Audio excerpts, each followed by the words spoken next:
ছত্তিশগড়ে মাওবাদী ও পুলিশের সঙ্গে গুলির লড়াইয়ে ৭২ ঘন্টার মধ্যেই আবারও দুপক্ষের মধ্যে সংঘর্ষে ৭ জন মাওবাদী নিহত হলেন তেলেঙ্গানায়। বৃহস্পতিবার সকালে রাজ্যের ভদ্রাদি কোঠাগুদেমে দুপক্ষের মধ্যে গুলির লড়াই শুরু হয়। গোপন সূত্রে খবর পেয়ে নিনাদ্রিপেটা এলাকার জঙ্গলে তল্লাশি অভিযানে যায় পুলিশ।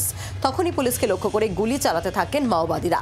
পুলিশ সূত্রে খবর, জঙ্গল ঘিরে তল্লাশি চালানো হচ্ছিল, তখনই তাদের উপর হামলা চালায় মাওবাদীরা। পাল্টা জবাব দেয় পুলিশও। দুপক্ষের মধ্যে বেশ কিছুক্ষণ গুলির লড়াই চলে।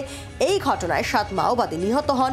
পুলিশের এক কনস্টেবলও গুরুতর আহত হয়েছেন বলেই জানা গিয়েছে। রাজীব চক্রবর্তী আমাদের প্রতিনিধি রয়েছেন আমাদের সঙ্গে টেলিফোন লাইনে। রাজীব, আবারও একবার ছত্তিশগড়ে পুলিশ মাওবাদী গুলির লড়াই, কি জানা যাচ্ছে?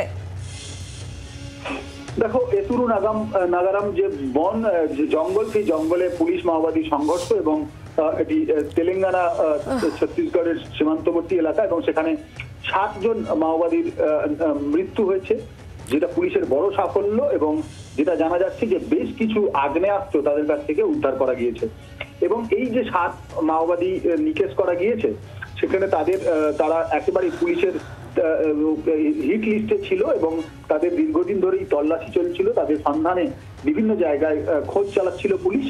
গোপন সূত্রে পুলিশ খবর পায় এবং এই জঙ্গলে অভিযান চালায় এবং তখনই গুলির লড়াই শুরু করে। পুলিশকে লক্ষ্য করে প্রথমে গুলি চলে এবং তারপর পুলিশ পাল্টা অভিযান চালায়। আর সেই অভিযানে ৭ জন একেবারে মাওবাদী যারা ওই এলাকায় জড়ো হয়েছিল তাদের মৃত্যু হয়েছে।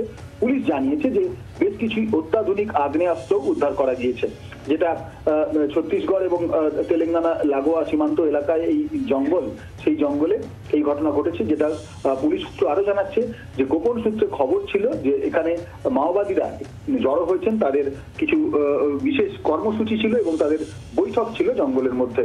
আর সেই খবর পাওয়ার পরেই কিন্তু অভিযান চালানো হয়, আর যাতে বড়সড় সাফল্য মিলেছে বলে পুলিশের দাবি। রাজীব, ধন্যবাদ। রাজীব চক্রবর্তী আমাদের প্রতিনিধি ছিলেন আমাদের সঙ্গে টেলিফোন লাইনে। ছত্তিশগড়ে মাওবাদী এবং পুলিশের গুলির লড়াইয়ের ৭২ ঘন্টার মধ্যে আবারও দুপক্ষের মধ্যে সংঘর্ষে ৭ মাওবাদী নিহত হয়েছে তেলেঙ্গানায়। যে খবর পাওয়া যাচ্ছে, এক পুলিশ কনস্টেবলও গুরুতর আহত হয়েছে। বাংলার আওয়াজ, বাঙালির আবেগ, জি ২৪ ঘন্টা।